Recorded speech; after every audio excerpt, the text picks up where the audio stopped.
Yes. Next question. A, B and C were partners in a firm having capital of rupees 50,000, 50,000 and 1 lakh rupees respectively. Their current account balances were A 10,000, B 5,000, C 2,000 rupees. ये debit balance हैं आपके. ये कौन से balance बताया उसने? Debit balance.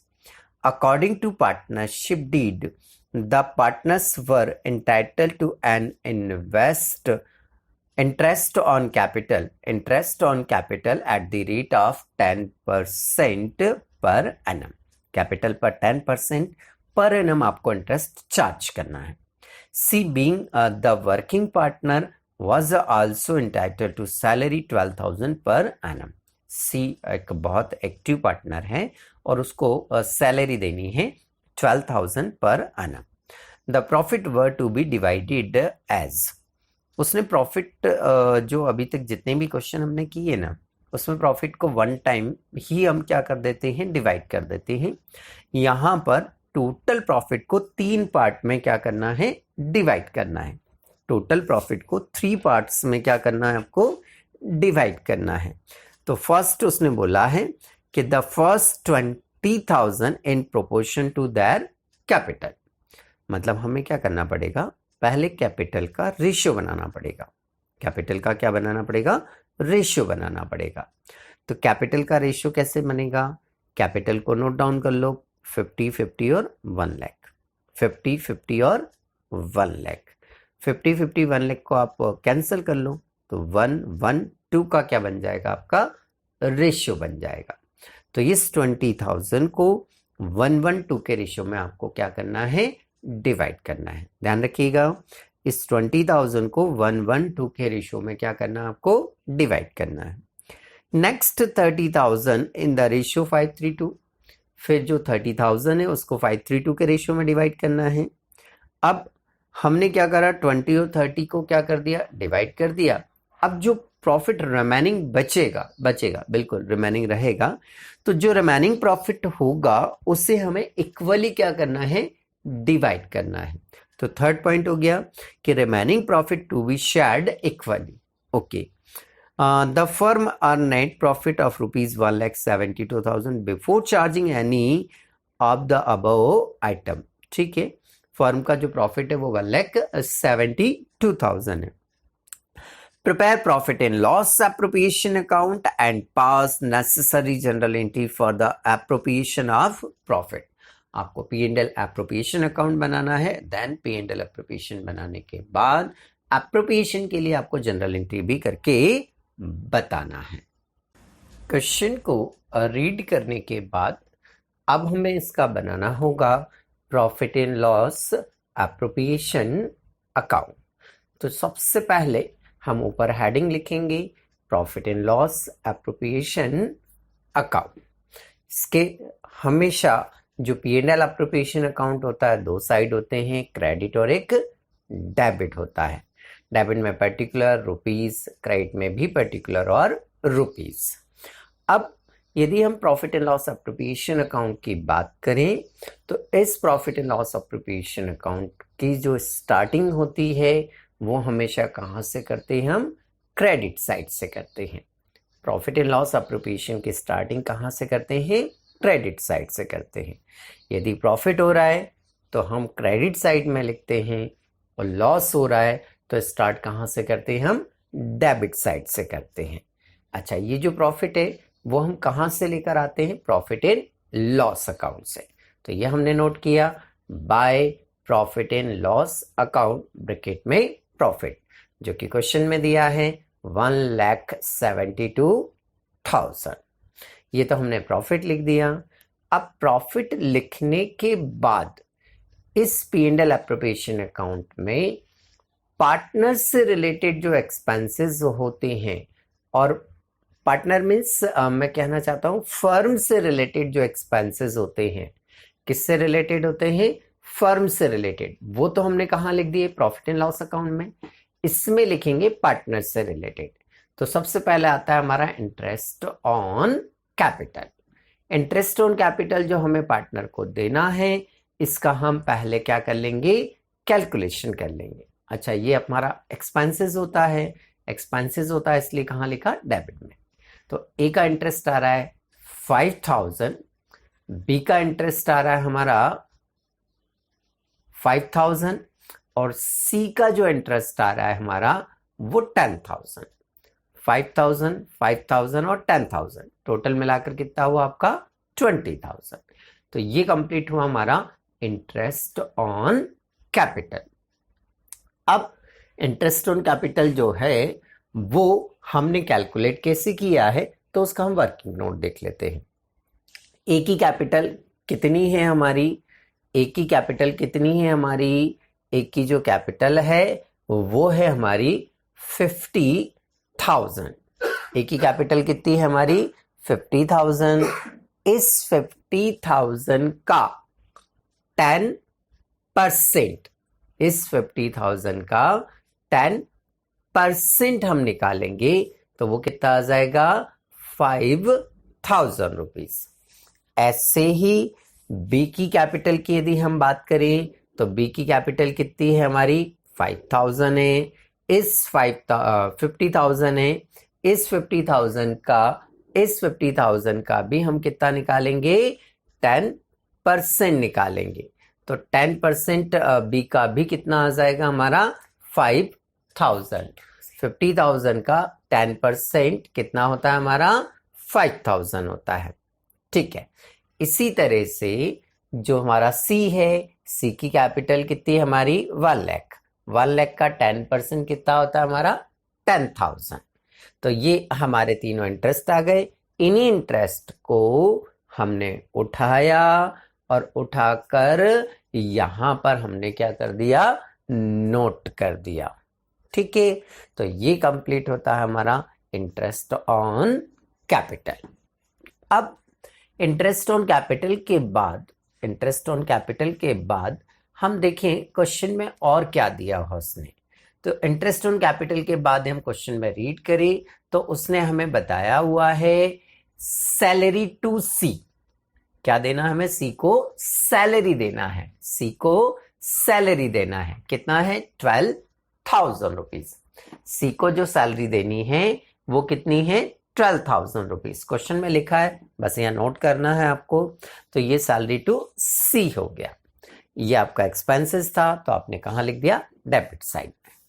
अब इसके बाद देखते हैं हम, क्वेश्चन में और कुछ नहीं है तो जो डिफरेंस आएगा क्रेडिट की टोटल में से डेबिट की टोटल को लेस करेंगे, दोनों अमाउंट को लेस करेंगे। 1,72,000 में से 32,000 लेस करेंगे तो जो डिफरेंस आएगा वो डिफरेंस हम यहाँ पर प्रॉफिट के नाम से लिख देंगे, जो कि आ रहा है हमारा 1,40,000, 1,40,000।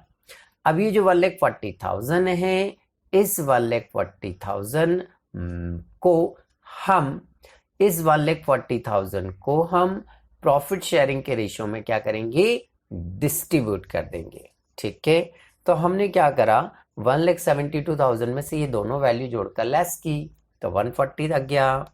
ये 1,40,000 को हम क्या करेंगे, इनके प्रॉफिट शेयरिंग रेशियो में डिवाइड करेंगे। अब यदि इनके प्रॉफिट शेयरिंग रेशियो की यदि बात की जाए तो उसके लिए हमें इसका कैलकुलेशन देखना पड़ेगा। तो आइए इसका कैलकुलेशन देखते हैं। सेकंड नंबर पे लिखा हमने calculation of share of profit of each partner. ठीक है, अब ये जो 1,40,000 है ये पूरा हमें एक ही बार में क्या करना है, डिवाइड नहीं करना है। इसे हमें 3 अलग अलग पार्ट में क्या करना है, डिवाइड करना है। 1,40,000 जो है इसे हमें 3 अलग अलग पार्ट में क्या करना है, डिवाइड करना है। तो वो कैसे किया जाएगा आइए समझते हैं। अच्छा, क्वेश्चन में उसने हमें लिख कर दिया हुआ है कि जो फर्स्ट वाला पार्ट है, क्वेश्चन में उसने हमें लिख कर दिया हुआ है कि जो फर्स्ट वाला पार्ट है 20,000 का, कितने का 20,000 का, उसे 1:1 के रेशियो में आपको क्या करना है, डिवाइड करना है। तो इस 1,40,000 में से सबसे पहले हमने 20,000 उठाए और उसे 112 के रेशो में क्या करना, हमें डिवाइड करना है। 112 मतलब कितना हो गया आपका, 4 हो गया टोटल करने पर, तो 1/4 हो जाएगा, 1/4 हो जाएगा और 2/4 हो जाएगा। तो आइए इसे हम क्या करते हैं, तीनों पार्टनर में डिस्ट्रीब्यूट करते हैं और इसका हम कैलकुलेशन देखते हैं। तो सबसे पहले हमने क्या किया कि जो हमारा प्रॉफिट है 20,000 का, जो हमारा ये 20,000 का प्रॉफिट है, उसमें एक का फर्स्ट वाले पार्टनर का शेयर है 1/4, तो 20,000 का 1/4 कितना होता है आपका 5,000। 20,000 का 1/4 कितना होता है आपका 5,000। ठीक है, फिर बी की बात करें तो 20,000 का 1/4 5,000 होता है। फिर सी की बात करें तो सी का 2/4 10,000 होता है। और ये हमारा फर्स्ट प्रॉफिट हमने क्या कर दिया, डिस्ट्रीब्यूट कर दिया। अब 1,40,000 में से अभी हमने 20,000 बांटे हैं। अब उसने बुक में लिखा हुआ है कि नेक्स्ट 30,000 इन द रेशियो 5, 3 और 2। ठीक है, 140 में से 30,000 और उठाने हैं आपको और उससे 5, 3, 2 के रेशियो में आपको क्या करना है, डिवाइड करना है। तो आइए 5, 3, 2 का टोटल कितना होता है आपका 10, तो 5/10 हुआ, 3/10 हुआ और 2/10 हुआ। तो इसे हम डिस्ट्रीब्यूट करते हैं। सबसे पहले हमने क्या किया, 30,000 में से ए का हिस्सा 5/10, 5/10 मतलब कितना हुआ आपका 15,000। बी की बात करें तो 30,000 का 3/10, 3/10 कितना होता है आपका 9,000। सी की बात करें हम तो सी का अमाउंट भी कितना है आपका, सी की बात करें तो सी का अमाउंट भी कितना है आपका 30,000, मतलब 30,000 आपका टोटल प्रॉफिट है। 2/10 करेंगे तो कितना आ जाएगा आपका 6,000 आएगा। तो फर्स्ट हमने 20,000 बांट दिया, फर्स्ट हमने जो रेशो दिया था वो बांट दिया, सेकंड 30,000 जो रेशो दिया था वो हमने यहाँ पर डिस्ट्रीब्यूट कर दिया तीनों पार्टनर में। 20,000 और 30,000 कितने हो गए आपके 50,000, 50,000 हम बांट चुके हैं। अब 1,40,000 आपका प्रॉफिट था, 1,40,000 आपका प्रॉफिट था, उसमें से हम 50,000 बांट चुके हैं। तो अब रिमेनिंग प्रॉफिट कितना बचा है हमें ये देखना पड़ेगा। तो आइए हम देखते हैं रिमेनिंग प्रॉफिट कितना है। तो देखिए remaining profit available for distribution 1,40,000 में से 20 और 30,000 जो हम बांट चुके हैं तो घटा देंगे, लेस कर देंगे, तो आपका रिमेनिंग प्रॉफिट कितना रिमेनिंग रहता है 90,000 रुपीज। रिमेनिंग प्रॉफिट कितना रहता है आपका 90,000। ये जो 90,000 है उसने बुक में लिखा हुआ है कि remaining profit to be shared equally. ये जो 90,000 है ये 90,000 तीनों पार्टनर्स में इक्वली हमें क्या करना है, डिवाइड करना है। जब 90,000 को तीनों पार्टनर में इक्वली हम डिवाइड करेंगे तो वो आएगा हमारा 30,000। 90,000 को तीन पार्टनर में इक्वल डिस्ट्रीब्यूट करना है तो 1/3 करेंगे, तो 1/3 जैसे करेंगे, ABC है ये, तो तीन पार्टनर हुए तो ABC का 3 से मतलब 1:1 रेशियो हुआ, 1, 1 और 1, तो 1/3, 1/3 और 1/3 तीनों का आ जाएगा। तो ये 30,000 तीनों पार्टनर को इक्वली मिल जाएगा। अब क्या करेंगे, हम इन तीनों प्रॉफिट के डिस्ट्रीब्यूशंस की टोटल लगा लेंगे। तो सबसे पहले हम, क्योंकि एक ही बार में नहीं बांटा है ना, ऐसे हमने 3 टाइम्स बांटा है तो 3 टाइम्स हमें टोटल लगानी पड़ेगी। तो अब हम एक काम करते हैं, सबसे पहले ए की टोटल लगा लेते हैं कि ए को पहले डिस्ट्रीब्यूशन में कितना मिला, दूसरे डिस्ट्रीब्यूशन में कितना मिला और थर्ड डिस्ट्रीब्यूशन में कितना मिला है। इन तीनों अमाउंट को हम क्या कर लेते हैं, प्लस कर लेते हैं। तो ये किया हमने, पहले डिस्ट्रीब्यूशन में 5,000 मिला, दूसरे डिस्ट्रीब्यूशन में, ये पहले डिस्ट्रीब्यूशन का हो गया, दूसरे डिस्ट्रीब्यूशन में ए की बात करेंगे तो 15,000 मिला, तीसरे डिस्ट्रीब्यूशन में से ए को 30,000 मिला, तो तीनों को हम क्या करेंगे, ऐड।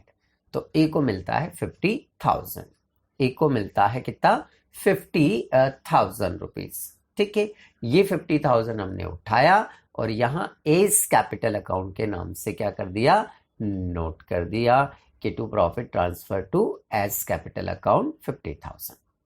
ऐसे ही अब हम किसके लिए कैलकुलेशन करेंगे, बी के लिए करेंगे। तो total profit share of B, B को पहले डिस्ट्रीब्यूशन में से कितना मिला, 5,000। बी को सेकेंड डिस्ट्रीब्यूशन में से कितना मिला, 9,000, ये लिख दिया हमने। थर्ड डिस्ट्रीब्यूशन में 30,000, ये नोट किया हमने। 5,000, 9,000 और 30,000 तीनों को ऐड करेंगे हम तो 44,000। यही 44,000 हम यहां से उठाकर यहां अकाउंट में नोट कर देंगे, 20 कैपिटल अकाउंट 44,000। ऐसे ही हम सी की कैलकुलेशन करेंगे। तो सी को फर्स्ट डिस्ट्रीब्यूशन में से मिला 10,000, फर्स्ट डिस्ट्रीब्यूशन में से मिला 10,000, सेकेंड डिस्ट्रीब्यूशन में से कितना मिला सी को, 6,000, और थर्ड डिस्ट्रीब्यूशन में से कितना मिला, 30,000। तीनों को हम क्या करेंगे, प्लस करेंगे, तो ये होता है 46,000, और इसे हम उठाकर क्या करेंगे, अकाउंट में यहां पर शो कर देंगे सीज कैपिटल अकाउंट के नाम से। इन तीनों की टोटल 1,40,000। क्रेडिट साइड की टोटल लगा लें, क्वेश्चन हमारा कंप्लीट हो गया है। तो क्रेडिट साइड की जो टोटल आएगी वो 1,72,000 और डेबिट की भी टोटल कितनी हो जाएगी, 1,72,000। तो इस तरह से यहां पर हमारा ये profit and loss appropriation account complete होता है। Profit and loss appropriation account बनाने के बाद हमें इसकी बनानी है जनरल एंट्रीज। तो जनरल एंट्रीज जो बनाई जाती है वो profit and loss appropriation account से देखकर ही हम बना सकते हैं। General entry profit and loss appropriation से देखकर बहुत इजीली हम क्या कर सकते हैं, प्रिपेयर कर सकते हैं। तो कैसे प्रिपेयर करना है आइए समझते हैं। देखिए जो प्रॉफिट है, इस प्रॉफिट की जनरल एंट्री नहीं की जाती है क्योंकि इसको हमने कैलकुलेट नहीं किया है, ये तो हम P&L अकाउंट से ट्रांसफर करके लाए हैं, इसलिए इसकी कोई जनरल एंट्री नहीं की जाएगी। तो सबसे पहले तो इस प्रॉफिट की कोई जनरल एंट्री नहीं होगी, बट डेबिट में ये जो चीजें हैं, इंटरेस्ट है, सैलरी है और प्रॉफिट है, ये हमने कैलकुलेट की है, तो इनकी जनरल एंट्री बनेगी। सैलरी की भी बनाएंगे हम जनरल एंट्री, प्रॉफिट की भी जनरल एंट्री बनाएंगे और इंटरेस्ट ऑन कैपिटल की भी जनरल एंट्री बनेगी। मतलब टोटल मिलाकर कितनी एंट्रीज होनी है आपकी, 3 एंट्रीज होनी है। ठीक है, तो 3 एंट्रीज बनाने के लिए तरीका क्या हो भाई, जनरल एंट्री बनाने का तरीका क्या हो। तरीका सीधा सा है कि सबसे पहले तो हम जनरल एंट्री के कॉलम बना लेंगे। तो हमने लिखा general entries that particular LF amount debit rupees और क्रेडिट रुपीज। अब हमें पहली एंट्री बनानी है इंटरेस्ट ऑन कैपिटल की। किसकी बनानी है, इंटरेस्ट ऑन कैपिटल की। तो इंटरेस्ट ऑन कैपिटल फर्म के लिए एक्सपेंसेस है, इंटरेस्ट ऑन कैपिटल फर्म के लिए एक्सपेंसेस है, और जितने भी एक्सपेंसेस होते हैं वो सारे डेबिट होते हैं। तो ये जो इंटरेस्ट है हमारा, ये इंटरेस्ट जनरल एंट्री में क्या कर देंगे, हम इसको डेबिट कर देंगे। इस इंटरेस्ट को जनरल एंट्री में डेबिट कर देंगे, और ये जो तीनों पार्टनर हमें दिख रहे हैं, ये इन पार्टनर को इंटरेस्ट मिलेगा, तो इनकी जो कैपिटल है मीन्स करंट अकाउंट है, वो करंट अकाउंट के बैलेंस इनके बढ़ जाएंगे।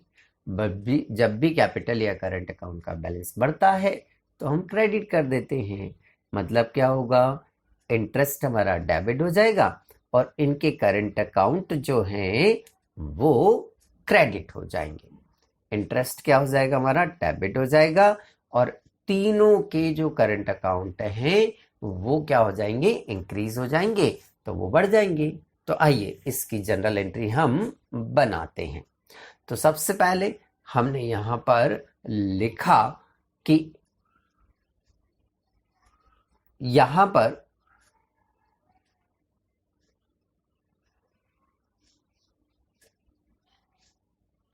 यदि इंटरेस्ट का हम 2 हटा दे, इंटरेस्ट का 2 हटा दे तो इंटरेस्ट अकाउंट डेबिट ऐसे दिख रहा है और तीनों पार्टनर क्या दिख रहे हैं हमारे, क्रेडिट दिख रहे हैं। तो हम क्या करेंगे, सबसे पहली जो जनरल एंट्री बनाएंगे वो बनाएंगे interest account debit, interest account debit, amount इसका टोटल आ जाएगा 20,000 रुपीज, क्योंकि टोटल इंटरेस्ट कितना है आपका 20,000।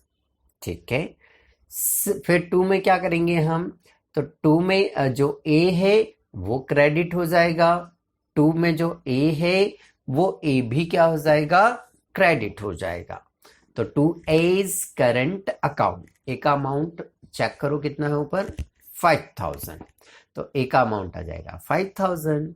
इसी तरह से बी को भी क्या करेंगे हम, क्रेडिट करेंगे, इसी तरह से बी को भी क्या करेंगे हम, क्रेडिट करेंगे टू बीज करंट अकाउंट, इसका अमाउंट भी 5,000 है। और इसी तरह से सी को भी क्या कर देंगे हम, क्रेडिट कर देंगे, तो सी का अमाउंट नाम आ जाएगा यहाँ to C's current account 10,000। Credit की टोटल भी 20,000 हुई और डेबिट की टोटल भी 20,000। अब इसकी नरेशन हमें शो करना होती है, ब्रैकेट्स में से शो करना पड़ता है। तो being interest on partners capital allowed to partner, partners को इंटरेस्ट गिवन किया गया, अलाउ किया गया। तो यहां पर ये हमारी पहली जनरल एंट्री क्या हो जाती है, कंप्लीट हो जाती है। आइए नेक्स्ट देखते हैं हम। नेक्स्ट जो करनी है वो हमें सैलरी के लिए करनी है। नेक्स्ट जनरल एंट्री हमें किसके लिए करनी है, सैलरी के लिए करनी है। तो सैलरी का क्या करेंगे हम, 2 हटा देंगे, तो salary account debit to C's capital account, क्योंकि सैलरी भी हमारे लिए एक्सपेंसेस है तो वो डेबिट हो जाएगा। सैलरी जब सी को मिल रही है तो वो उसका करंट अकाउंट का बैलेंस बढ़ जाएगा। तो salary account debit to C's current account 12,000 and 12,000। Narration लिखेंगे इसकी हम, तो इसकी नरेशन होगी हमारी सैलरी अलाउड टू सी। ठीक है, ये हमारी जो है सैलरी की जो जनरल एंट्री है वो यहां पर क्या हो जाती है, कंप्लीट हो जाती है। अब हमें जो एंट्री करनी है वो एंट्री करनी है प्रॉफिट के लिए, क्योंकि थर्ड पॉइंट हमारा काहे का है, प्रॉफिट का है। तो प्रॉफिट में क्या होगा कि जो हमारा करंट अकाउंट के बैलेंसेस हैं, ये करंट अकाउंट के बैलेंस बढ़ जाएंगे तो ये क्रेडिट हो जाएगा, क्योंकि जिस तरह से इंटरेस्ट डेबिट था, सैलरी डेबिट था, तो ये भी डेबिट साइड में ही है। इंटरेस्ट सैलरी दोनों डेबिट साइड में थे ना, तो ये भी तो डेबिट साइड में है, इनसे भी करंट अकाउंट का बैलेंस क्या होगा, बढ़ जाएगा, इंक्रीज हो जाएगा। तो करंट अकाउंट तो यहाँ क्रेडिट हो जाएगा और P&L अकाउंट क्या हो जाएगा, डेबिट हो जाएगा, क्योंकि डायरेक्ट प्रॉफिट के नाम से नहीं लिखेंगे हम, अकाउंट के नाम से लिखेंगे, क्योंकि ये आंसर है उसका। तो एंट्री बनेगी हमारी profit in loss appropriation account debit total amount, total amount कितना आपका 1,40,000। 2 में क्या आ जाएगा हमारा, A's capital A's current account, क्या लिखेंगे हम, to A's current account 50,000 to B's current account, फिर से अमाउंट लिखा हमने बी का, तो बी का अमाउंट कितना है 44,000। इसी तरह से सीज करंट अकाउंट क्रेडिट होगा 46,000। डेबिट की टोटल और क्रेडिट की टोटल क्या हो गई आपकी बराबर। नरेशन आ जाएगी being profit available for distribution transfer to partners current account. तो यहां आकर आपका ये क्वेश्चन क्या हो जाता है, कंप्लीट हो जाता है। यदि आपको वीडियो बहुत अच्छा लगा हो तो इस वीडियो को लाइक जरूर कर देवें। लाइक करने के बाद में इसको शेयर करें यदि पसंद आया, ताकि आपको पसंद आया तो दूसरों को भी पसंद आए। देन जो रेड कलर का सब्सक्राइब का बटन होता है उसे प्रेस कर दें, साथ ही जो बेल आइकन होता है घंटी वाला बटन उसको भी प्रेस कर दें, ताकि नए नए नोटिफिकेशन आपको मिलते रहें। साथ ही इस वीडियो के बारे में आप कमेंट्स जरूर दें कि ये वीडियो आपको अच्छा लगा या नहीं लगा। Thank you for watching.